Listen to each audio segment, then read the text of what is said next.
Supreme Court Justice Samuel Alito issuing a 5-day stay of the rulings on the abortion pill mifepristone. Now, this comes after the Justice Department asked the Supreme Court to block those rulings.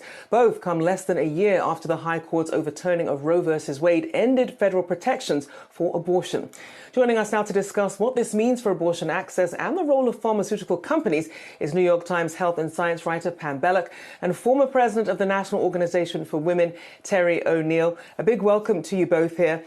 So, Pam, I want to first start with you. What does this temporary stay actually mean? What could people expect in terms of what changes with their access at the moment? So what this stay means is that right now there are no changes. What Samuel Alito did was he said, we're going to put a pause on everything until 11:59 p.m. on Wednesday. So for the next few days, nothing will change about the availability of mifepristone or any restrictions related to that. After that, we don't really know. The Supreme Court could decide to extend the stay for a while until the full case is heard by the appeals court in New Orleans. They could decide to just take the case themselves and evaluate things and make a call, or they could decide to let the restrictions that the appeals court announced earlier this week take effect. And that would have a real world effect on patient access and what providers can do. So it's really a very uncertain situation right now. It is indeed. And Terry, how consequential now is that deadline that looms Wednesday? What does it mean for the abortion debate in this country? Well, it's extremely controversial. I mean, it's extremely consequential. Abortion care is a common and necessary aspect of reproductive health care. And for the Fifth Circuit to issue these regulations, note that a court is issuing regulations, and that's essentially what the Fifth Circuit did, to say, no, women can't have access to this safe, effective medication for abortion care unless they go to a doctor 3 times, unless the medication is administered by a medical doctor.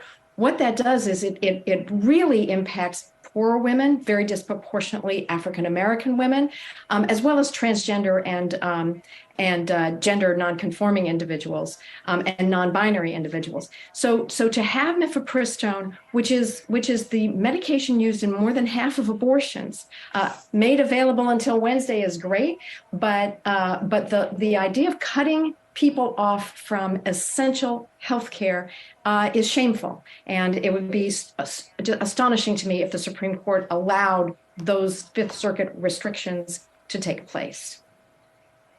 And Pam, obviously we got into this situation, we had these competing federal decisions here, but then you had the Department of Justice weighing in as well. What was their argument at this point? So the Department of Justice, which is representing the FDA, which is being sued here by the anti-abortion groups, the Department of Justice is saying this is just an unprecedented thing. If this ruling were to be able to take effect, it would be the first time that a court would have basically told the FDA, your decisions, your scientific expertise can be second-guessed by the court system. And that has consequences potentially not only for abortion, but also for almost any other drug or medicine on the market. And that's why we've seen earlier this week hundreds of executives of pharmaceutical companies and others in the biotech world doing something that I think is very unusual, where they signed an open letter, criticizing the original court decision, and they filed a brief to the appeals court, asking the appeals court to preserve the FDA's judgment in this case, because they're worried that a decision like this could sort of upend everything that they have come to rely on in, developing and marketing drugs. And I want to get to the business aspect of this, but you just mentioned the FDA there. And Terry, what are the implications of circumventing, in this case, the FDA, and what would that precedent mean moving forward? People want to know that the medications that they get are safe and effective. People rely on the FDA to make sure that the health care that we get through medications, which is like for some people, most of the health care that we get, it really is pharmaceutical. We need to know that it's safe and effective. The vast majority of people in this country want abortion care to be fully regulated in the same way that all other healthcare is regulated. They want it to be fully insured and fully covered, just like any other type of healthcare. The state of Oregon requires that.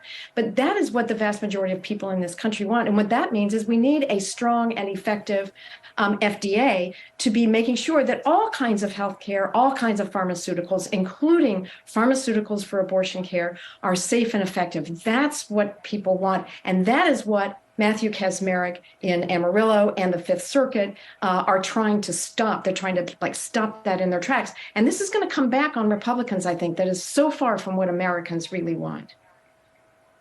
And Pam, when these decisions were first being announced, we heard from the White House, they did release a statement saying that the court in this case has substituted its judgment for the FDA, the expert agency that approves drugs.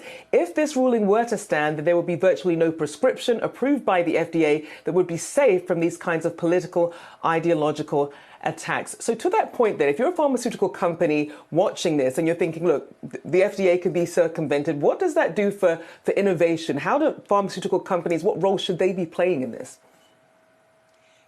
For pharmaceutical companies, they typically invest, a lot of money and a lot of time in developing medications. They have to go through a whole process of multiple clinical trials, submissions to the FDA, and very rigorous scrutiny. And the sort of outcome of that is that then they can rely on having an approved federal standard that applies across the country in every state. So if this ruling were to take effect, many people in the pharmaceutical industry feel like they could not then rely on that standard. And it could have a tremendous effect really on the decisions they make, on the choices of what medications to develop. I think particularly likely to be sort of targeted by lawsuits if this lawsuit by the anti-abortion groups succeeds would be other medicines and drugs that are politically controversial. So you might see lawsuits against vaccines, for example, or morning after pills, or a variety of other medications. And so you could particularly see some sort of reticence in the pharmaceutical industry to develop those types of medications if they think that they are going to be attacked in a lawsuit by interests that politically oppose that particular use. And to that point, Pam, Danco Laboratories says they would be irreparably harmed if the decision goes into effect because it will be unable to both conduct its business nationwide and comply with its legal obligations. Do you expect, Pam, moving forward, some of these big pharma and biotech companies will be more vocal when it comes to issues like this?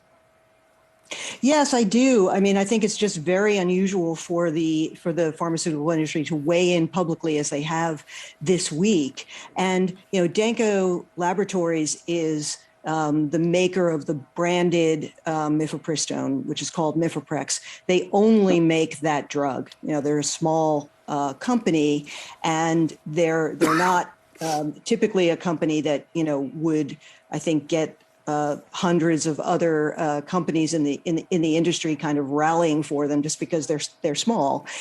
So when they say that they would be irreparably harmed, that's what they're talking about. That they only make one product. If they can't sell that product, or if they have that product heavily restricted, then that's a death blow to their business. And so yes, it is really interesting that you see.